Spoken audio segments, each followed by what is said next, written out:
Hello, I'm Sean Paul with Morningstar Missions. Thank you so much for stopping by and watching our video series on how to become a full-time missionary. You know, our prayer is that these become a massive blessing to you and get you started right in the mission field. If you want to contact me, feel free to do so. My email address is in the description of this YouTube video. If you want to network with fellow missionaries, we also have a link there to our Facebook group. Please join. We would love to have you. Make sure you subscribe to this channel because we're definitely going to be adding a lot more content in the future. And then the final note is that this video series is based off a book by the name of Pursuing the Call. The author is Daniel Lamastra, and he's a full-time missionary in El Salvador.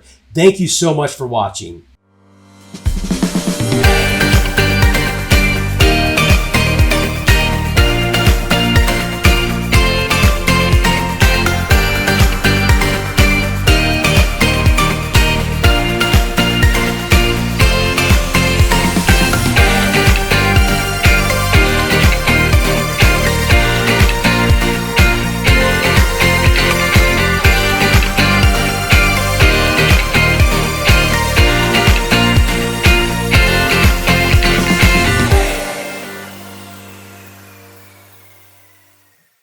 Okay, Danny, we're on to choosing a mission organization or pioneering your own work. And obviously, I think this is a good topic for us to discuss. You yourself, you chose a mission organization, and then obviously people, watching the other videos would understand that you are actually on your second one because of COVID.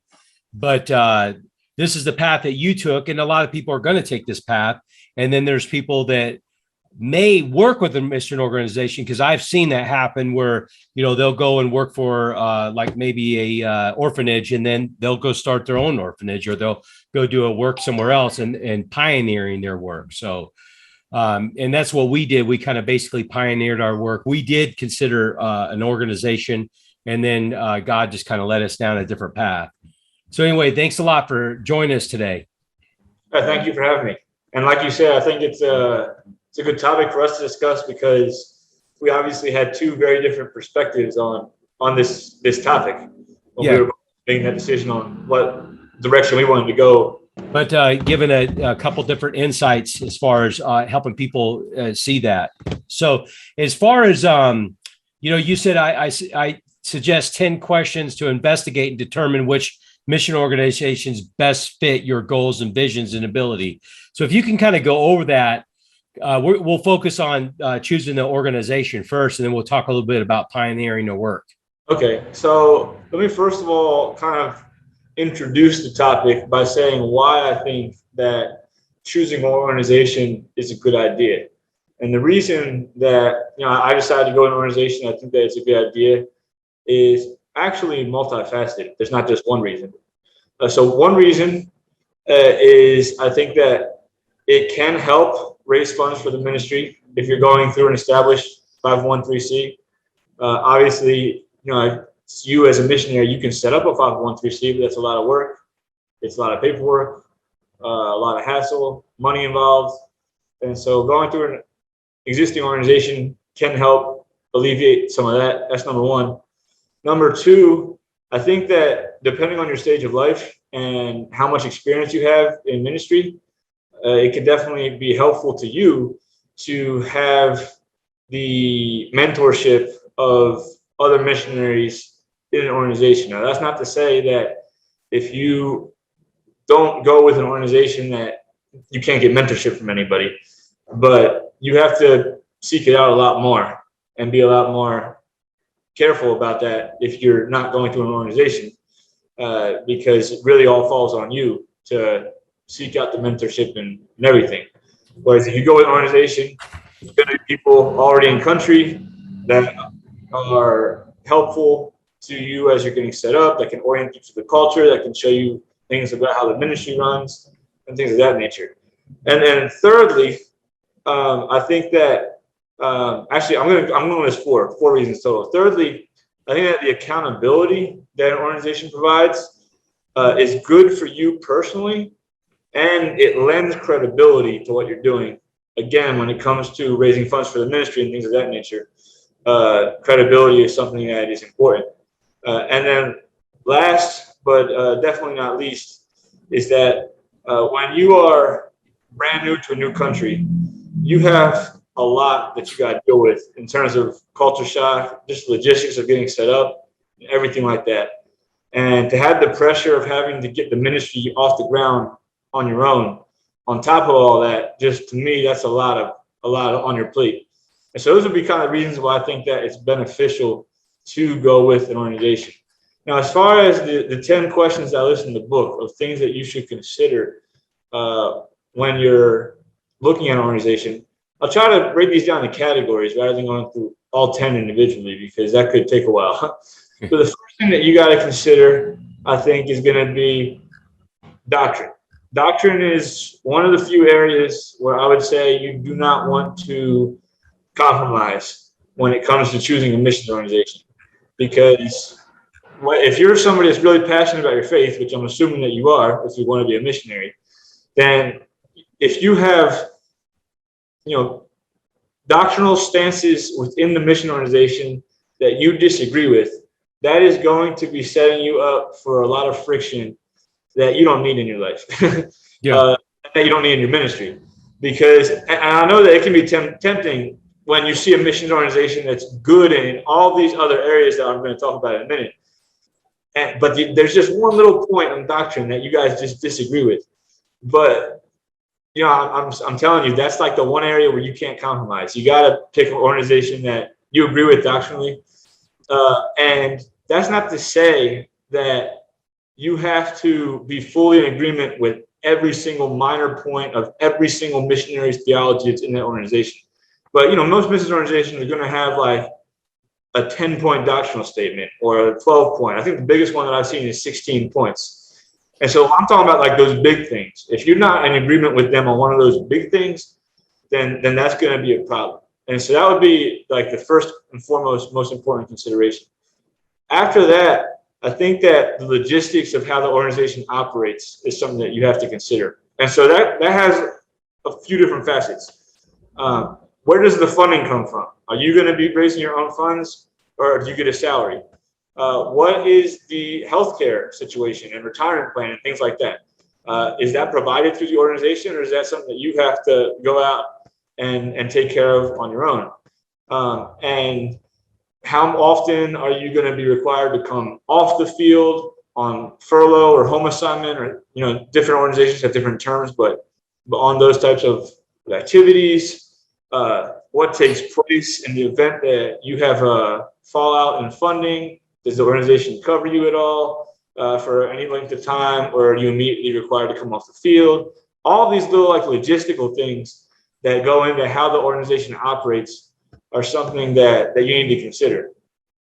The third category, I guess, of questions would be, how good of a fit is this organization for you personally and for the calling you believe that God has put on your life? And so that has a couple different facets as well. So some organizations are going to focus on specific types of ministries. Some types of organizations are going to focus on specific regions of the world. And so if you feel really strongly called to a specific region of the world or to a specific type of ministry, then it's not going to be to your benefit to link up with an organization that is not focused on that, that's focused on something else. Because obviously that's not going to be a good fit for you. They may be a great organization. They may be, perfect 5-star rating on any charitable like navigator that you want to look up. It may have great doctrine, but if they're not aligned in terms of their vision for ministry, in terms of what they're actually doing or where they're doing it with what you believe that God has called you to do, then that's not going to be a good fit. And as far as being a good fit, I would say one other thing that should be considered is how well does your personality link with the person that's going to be supervising you in your destination country. And that's something that may be hard to gauge, especially if you don't take the time to visit the country before you actually make the commitment. But that person is going to be somebody that's very, very vital in your life. And so if you guys just for whatever reason clash or whatever, it doesn't have to be like a right or wrong thing, but it may not be the best fit for you. I look at the example of Paul and Barnabas in the Bible. There's a moment where they have a really big disagreement on whether or not John Mark should become a member of their missionary team, basically, for their second missionary journey, because on the first missionary journey, he had left them halfway through. And their disagreement is so sharp that they ended up deciding, you know what, we should probably just go different ways. Now, if you read that passage, there's really not a right or a wrong answer. Like Paul and Barnabas, they had different opinions, but the Acts really doesn't present one as being right and one as being wrong. They just had a clash that was not going to vibe well for them to be, working together in a very close relationship at that point in time. And so if you don't connect well, if you feel like you clash with the person, then that's something that you want to definitely take into consideration and probably choose a different organization. Mm-hmm. And then I would say that the last major area, I'm going to say the last major area, and then another area that's kind of a minor area, I guess you could say. It's not minor in importance, but it's minor in terms of it's not something people usually think about. So let me just get out of the way the last main thing. And that is, do you know anybody with this organization? Or do you know anybody that can speak to the credibility of this organization? In other words, like, do you know more about this organization than just what you found on their website? Yeah. Because I remember when I was looking at organizations, like I would ask people that I knew who had been in ministry for a long time, are you familiar with this organization? Have you had any dealings with this organization? What can you tell me about the credibility of this organization? If you ask people those types of questions, you're going to get three responses. You're going to get people that tell you they've never heard the organization. You're going to get people that tell you that they are all about the organization. And then you're going to get people that'll tell you that they are familiar with the organization and they've had bad experiences with it. And that's what you want to find out because that's really a big red flag. And then the last area that I would get to, this doesn't really fit cleanly into any of those categories. And it's something that very few people consider, in my opinion. But you should find out specifically what type of assistance is that organization going to give you getting set up in the new country in terms of helping you identify immigration lawyers, helping you set a budget, helping you find a vehicle or a place to stay, things like that. Because a lot of missionaries, they just kind of assume that their organization is going to take an active role in that. But that's not necessarily the case. Some organizations are super active in that to the point where I honestly feel like it's almost restrictive to the missionary. But then there's other organizations on the opposite end of the spectrum that are extremely hands-off. And they're not really going to direct you in that really a whole lot at all. And so if you find that if you're trying to drill down the specifics of what assistance am I going to receive, and you're not finding a whole lot of information, then that may be an indication that you're not going to receive as much assistance as you may like. Mm-hmm. And if you're not receiving the assistance, then it really begs the question, what is the benefit of going through the organization? Because like if you go through an organization, they're probably going to take out a percentage of any donations that you raise for administrative fees. And that's worth it if the organization is going to provide you with the support that is compensatory with the money that they're taking out of the donations. But if you're not going to be getting a whole lot of support, then it begs the question, maybe that's not a great organization for you to be working with. And so those would be, I guess, like I said, in the book itself, there's actually broken down to 10 questions. And it gives a little bit more detail on each one. Sure. Those would be the main points that I would say need to be considered when you're looking at organizations that do missions. Yeah. And I myself, kind of thinking about the journey that we made, getting started here. And, I found Honduras and I found, kind of like our location through an organization, in the sense that they were connected to some ministries that we're connected to, went to Honduras, experienced missions, felt called to be a part of, or becoming a missionary. And then we explored the idea of becoming a part of their organization.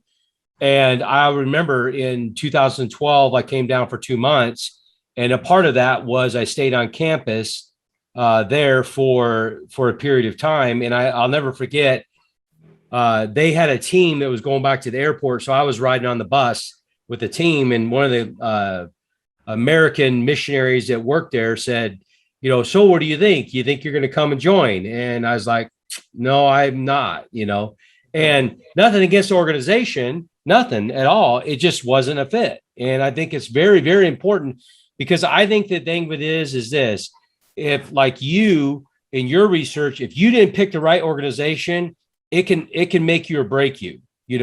Like you said, if they don't give you the support that you need to get established, becoming a missionary can become very lonely very quickly, and it can really hinder your progress as a young missionary in country. Now, I think one, first and foremost, God has to be the one that says, hey, you're going to be a part of the organization, or you're going to go pioneer your own work. I think that, I'm not saying you, Danny, but I'm just saying people as individuals, you really got to look at yourself. Are you a self-starter? Are you a self-motivator? Or are you going to boohoo because you're alone and you stubbed your toe? You see what I'm saying? Again, I'm not saying you, I'm just saying a lot of individuals cannot be pioneering their own work. And I'm not patting myself on the back and saying, look how great I am because I pioneered my own work. That's nothing what I'm saying. In myself, I've started several businesses, from 1993 to exiting the U.S. to full-time missions to 2013. I've been involved in starting businesses. I've been involved in self-motivating, meaning I get up that day saying, hey, you got to go to work. You can't just sit on the couch all day and watch TV because you're depressed, because you're alone and you're dealing with the culture shock. You see what I'm saying? You gotta buck up, pull your boots up, and just go at it. So I think you really, really seriously 100% have to really analyze whether you are even that type of individual to pioneer your own work or not. And I think that many cases that I've seen, a lot of missionaries, they did start out working for an organization, and then in time they gravitated over towards pioneering their own work because, one, they were established in country, they knew the language, they knew the culture, they started gravitating towards that direction because of maybe some connections that they started developing in country. One thing that I see a lot as far as in mission work is that mission work is stepping stones, and definitely 100%. Yeah, stepping stones. I mean, we have a lady that we got help to get established here in country. We love helping missionaries get established. And, she came here years ago for language school. Copanrinas is an area where is known for language schools.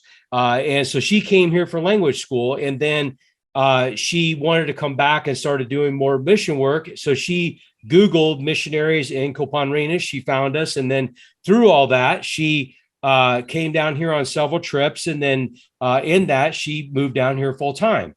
Now, so she was working with us through children's ministry and women's ministry. Even though she had her nonprofit, she was basically piggybacking off of us.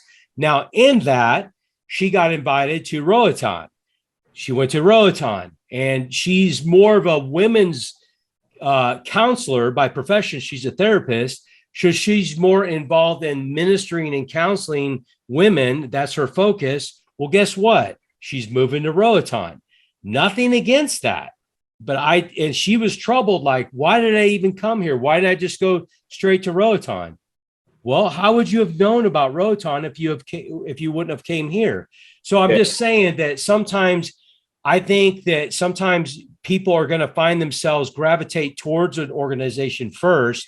And then as they are involved in the organization, there's going to be stepping stones to that, to maybe they will be pioneering their own work. They may come down for one reason and totally 100% be involved in ministry in another area, 5-10 years later, because of the stepping stone process that God will send you through, and I'll just share one more. There's a gentleman that came here.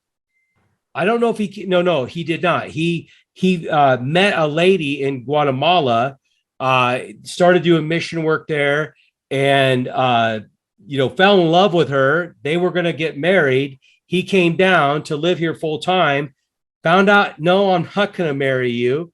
Came to Copan Ruinas for a language school.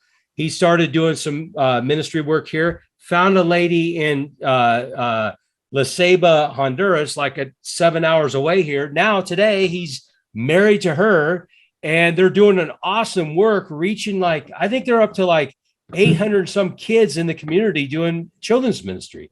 So I'm just saying that however you get to country and wherever you end up throughout that process, don't beat yourself up, because sometimes the process will be the stepping stones. Sometimes you will see that it's kind of like going to college. You went to college.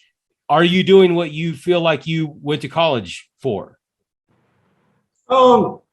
Indirectly, I would say. Indirectly. But how many people go to college and they don't end up doing what they went to college for? I have a niece that went to college to become a psychiatrist, and today she is managing people's investments, retired people's investments today. Totally 100% opposite, So I think that sometimes what can happen in mission work. So as far as pioneering, you really better know in your heart that God has called you to do that. You better know that because like Danny said in the beginning of the video, there's a lot of things that's just going to be slamming in your face while you're trying to get established in country, especially if you don't know anybody. And that's where we started. We didn't know anybody when we got in country. So we got the culture, we got finances, we got where we're going to live, we got language.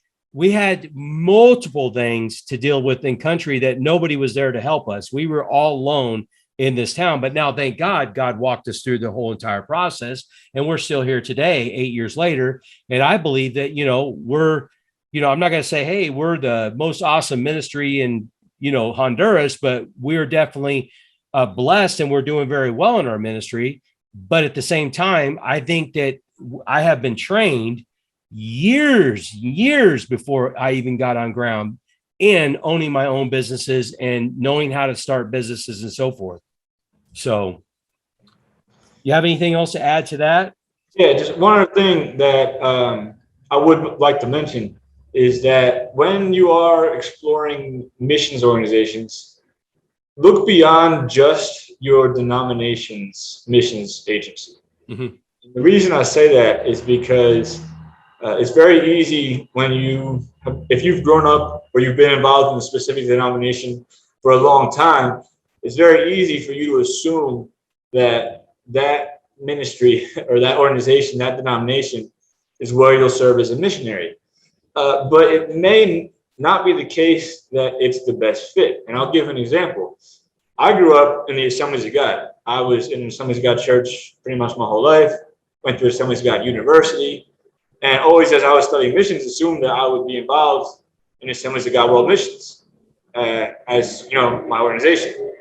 But as I was actually getting to the point of choosing where I was going to go and what I was going to do, the Assemblies of God just didn't have a lot of openings in the areas where I wanted to work. Mm-hmm. They have, they're a great organization, one of the largest missions agencies in the world, all over the world, doing great things, but they just didn't have anything, in the area that I felt called to. And so I started looking at other organizations, and it ended up, that I ended up going with a different organization. And so and the other thing about looking at other organizations is that even if you don't end up choosing any of the other ones, even if you end up going with the one that you thought from the start, you would be going with, mm-hmm. You're still going to have a better understanding of how missions work from doing the research and talking to other agencies and getting a plethora of perspectives. And so definitely I would recommend being open to looking at multiple organizations, not feeling like the first choice is the only choice, not feeling like you have to go through your denomination just because that may be the denomination that you grew up in. Yeah. And I think adding to kind of connecting what you said doctrinally, obviously denominations, and I'm with you on the doctrinal issue. I'm not here to bash any type of denomination or doctrines or anything like that, not especially in this video. But I think it's very important that you definitely consider that. Now, like you said, small doctrinal issues like, pre-trib or post-trib. Okay. I don't care if you're post-trib or pre-trib, it's none of my business what you think. And if you have a problem with that, then yeah, obviously you probably wouldn't want to join my organization if we're opposite. But to me, I wouldn't have an issue with that. But I mean, like, for example, I'm non-denominational, kind of aligned with Assemblies of God's, in the sense of the Holy Spirit. Well, we're doing radio here throughout the country. And we're adding radio stations. The first thing I'm going to ask is, are you going to agree with some of our teaching on like the Holy Spirit or like on healing or on, I don't want to call it prosperity because everybody just like, that's the dirty word right now, that prosperity, provisions, the provisions from God. If you don't align with me doctrinally on that, I don't see any sense of us being on your radio station, because I don't want you pulling the plug on me and saying, hey, sorry, we're not going to air your stuff anymore. So I think that's very important. So, I mean, meaning when Danny's saying denomination, well, denominations and denominations can agree because they are doctrinally aligned, but I would definitely 100% be very careful about doctrine. And we had some individuals that we were inviting them to be a part of what we do down here. And, they don't believe in the baptism of the Holy Spirit. They don't believe in the gifts of the Holy Spirit, so it really came down to, hey, look, we're just passionate about our beliefs and we don't feel like we should be a part of your organization, which I don't care. I accept that. So I think that's very important because, whether you're ministering there or not, it is a hindrance and it can become a huge issue. Now, me, myself, and then another missionary in the community says, well, I don't believe in the baptism of the Holy Spirit, but hey, we're going to go and do a little medical campaign together. I mean, there's nothing wrong with that. Yeah. But when you're talking day-to-day work, that can become an issue. So I just think you really, really need to follow the peace of God, be led of God, and who you align yourself and connect with, and I think it's extremely important that you consider that. So anything else before we close on this session? I think that covers pretty much all the highlights. I would just say, if you want to have more details and everything we talked about, the book is available. So, yeah, absolutely. Yeah, the book will definitely go in a lot more detail.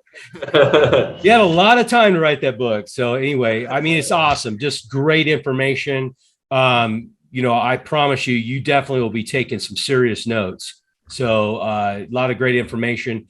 And really, again, I think choosing an organization is extremely critical, very critical. And Danny definitely walks you through that process. And then also pioneering your work, 100%. You better know that God's calling you to pioneer work, because as Danny was saying, you do face a lot of things when you come to country, and sometimes having an organization standing behind you and aiding you in that process is huge, absolutely huge. So anyway, thanks a lot, Danny. I greatly appreciate it. And then I will see you on the next video. Sounds good. Okay, brother. Bye-bye.